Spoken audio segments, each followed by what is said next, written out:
What's up, Starcraft fans? It is time, finally, to discuss the new mutations that came out with patch 5.0. So there are 10 of them, so this should last us from next week all the way to mid-October. So in case you are curious how I found out which mutators will be next, I will have a link below to how to data mine the Starcraft 2 map editor to find out these mutators. Without further ado, let's go in. So by the way, I wrote this whole thing myself. This is my forum post on battle.net, so yeah, I'm just reading what I wrote. So beggars can't be choosers with lock and load. Magnificent, Magmines are deployed throughout the map, Minesweeper, and Slim Pickings. So this is a brutal +5 equivalent. With your economy essentially quartered, you will need to venture onto the map to collect valuable resources. The problem here is probably the area outside of your map is camped with a lot of Widow Mines. Magmines are easy since you can just dodge them, but Widow Mines will destroy your workers if you are not carefully watching those little blurs on the ground. Once Super Gary is out for Stet Boy, you should have a relatively simple time with the mutation. I think Stet Boy should be the best for this. Nova can be effective, however, she costs quite a lot to use the airstrike. Also, if you're gonna snipe the milestone, but you're gonna end up doing it very slowly. So I don't actually. Well, I guess if someone else is playing Stat Boy, you can't play Nova. So that's the thing. But anyway, I also think Apex Predator Zigara might be good versus the mines. Maybe Solarite Celestial Carax can spam enough orbital strikes to win. Just make sure you rush out observers, have them siege them in place so you can see everything on the map, and be careful not to move them in where there are detection and mines, Widow Mines. So for Zerg, you want to watch out for Overseers, and for Terran, you want to watch out for Ravens and Science Vessels, and yeah, that sort of thing when you're flying your observers in. Anyway, map awareness needs to be on point to avoid losing stuff pointlessly, and this is actually even more important because of Slim Pickings. So stuff are hard to pick up on the map. I imagine that there will be areas behind your base where you can actually patrol workers behind the main base. Yeah, it's a pretty big area. You can patrol workers there. They can probably pick up some minerals and gas. Yeah, anywhere outside the main base is probably camped with mines. So we'll have my bots next and missed opportunities, Boombots and Killbots. So Boombots is a new mutator. It was found after patch 5.0 was released. I believe this is brutal +5 equivalent. Brutal +4, brutal +5. I couldn't actually copy paste it in time because of forum issues, but we'll fix that eventually. We will get to have our first look at the new mutator and missed opportunities. Apparently these things spawn from enemy buildings, just like the Killbots do. As long as we full clear the map, we will get to stop the bots from spawning. I've heard that pausing the game and talking with your ally is a great strategy to have versus Boombots, since how Boombots work is that only one player can see the code, but he cannot enter the code. His or her ally, must actually enter the code, so the players must communicate. One will look at the code, other will type it in, something like that.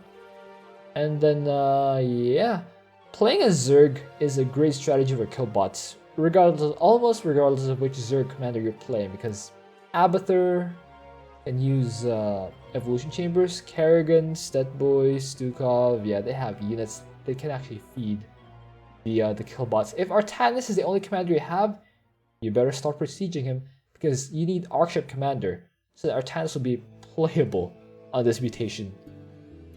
Unless you have Stukov ally. Stukov's infested are immune to Garden Shell, so they will actually be still effective regardless of Artanis's Garden Shell. By the way, I wrote this post, but I didn't make the mutations. I'm just a regular player, just like everyone else here. I just data mine the editor and I write these posts. Yeah. So Multitasking Trainer and Malwarfare with microtransactions and void rifts. So this is where you need to learn how to make fast Brutalisks. Guys in the comment section. This is just another game for Abathur if you know how to get fast Brutalisks. But for other commanders who don't have lots of mobility and or free units, you're gonna be pretty gutted because microtransactions make you spend money for each command that you issue. And Void Rifts demands that you issue a lot of commands to destroy them all. But I guess if you have an ally who is focused on pushing and another ally who is focused on Void Rifts, it can be doable. But if you have Arbiter, you can do both. If you have Arbiter, this one's pretty much just race to your 6 ultimate evolutions. Whatever other unit you can scrape up, that's awesome. But the ultimate evolutions will carry you to victory here. Recommendation here as Arbiter, obviously Apex, Predator Zigara, maybe Zap Kerrigan with Worms, Spin to Win Zeratul, Lone Puppy Tychus, with a Han and Horner, Galactic Gunrunner support because of the unlimited airstrikes. Although to be honest, you don't need Galactic Gunrunner support if you're Han and Horner. In fact, that might actually hurt you, since those things cost more to produce. Maybe I should edit this, and yeah, maybe take out the Galactic Gunrunner. You don't actually need more than 10 as Han and Horner to take out the Void Rifts. So yeah, maybe we should rescind that. Anyway, the Haka with Solarite Celestial Carax as an ally for Rift, stuff like that. Yeah, the Haka can push out on the map with just the Haka in the top bars. And Solarite Celestial Carax will just have to focus on getting vision using observers and then shooting down the Void Rifts using his orbital strikes. Next we'll have Hello Darkness my old friend, yeah, on Sky to Paimon with Black Death, Darkness, and Moment of Silence. Amazing. So this is a Brutal +4. It's the cheese map again. So we can do the Anaxun one. We can use Ardu Karak with Solarite Celestial. Earth Splitters will be amazing here once again. Lord of the Horde will be effective if Stukov can actually get to something like 120, 150 supply. Swan Stat Boy is another free win. Yeah, you guys, if you've been watching my videos for a while now, you know how these cheeses work. If you don't, watch my videos on this one, so you will know. Just make sure to get a wall and keep tanks at least 5 range behind them so Black Death can't get you. Although if you have Stat Boy, you probably don't even need the wall. Just yeah, just make Gary use the Stat Zone and you'll probably be fine. Kerrigan's Creep can also help keep Vorzun's workers alive, since yeah, I did mention why Vorzun is weak versus Black Death. Although there is currently a bug with Vorzun.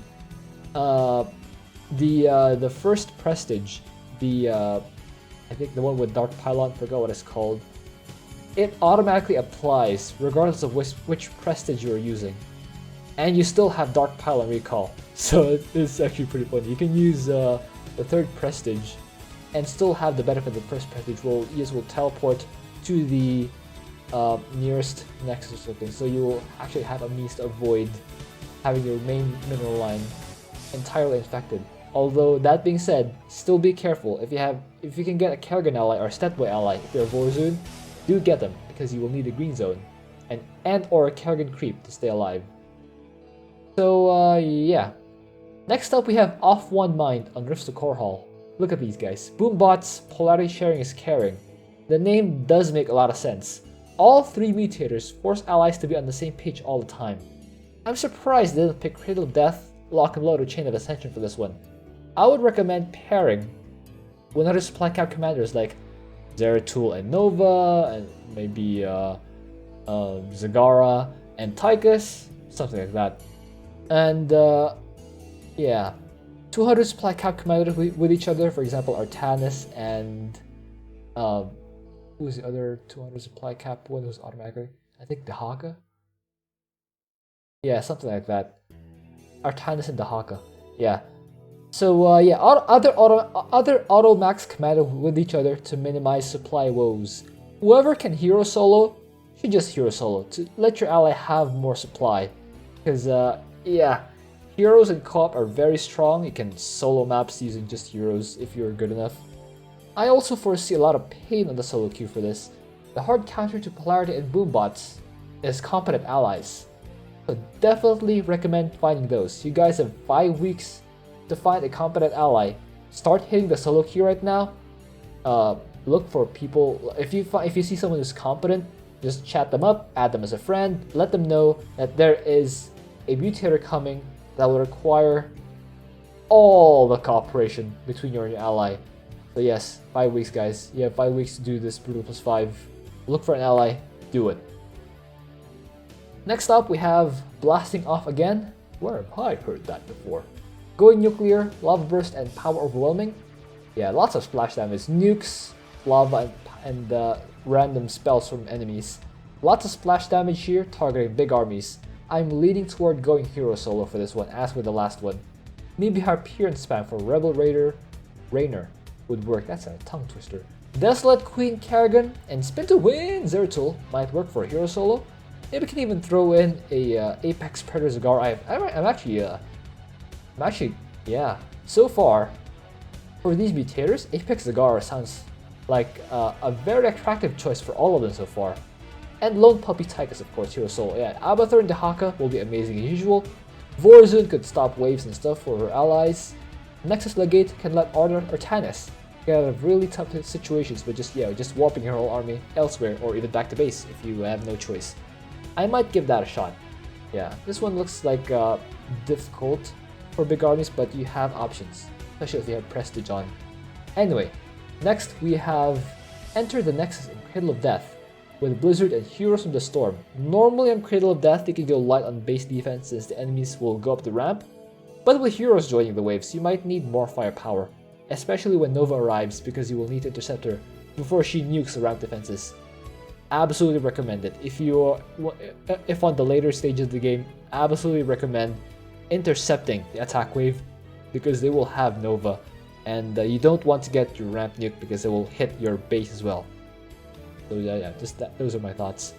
Vorzun will be good for defense because of Black Hole and Time Stop.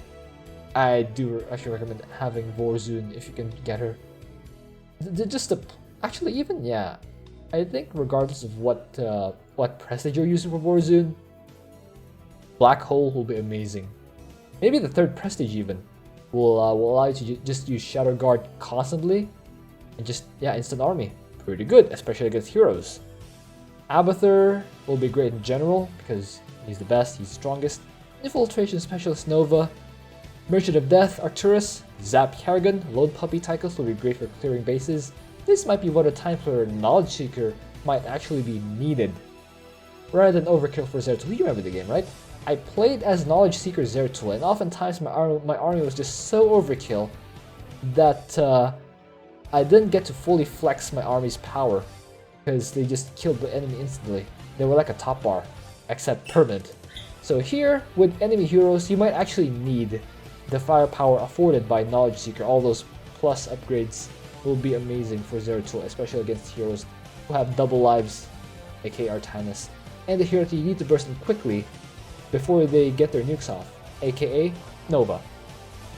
Next we have Death is Fleeting on Dead of Night with Just Die and Void Reanimators. For Brutal plus 4, this one will be relatively straightforward.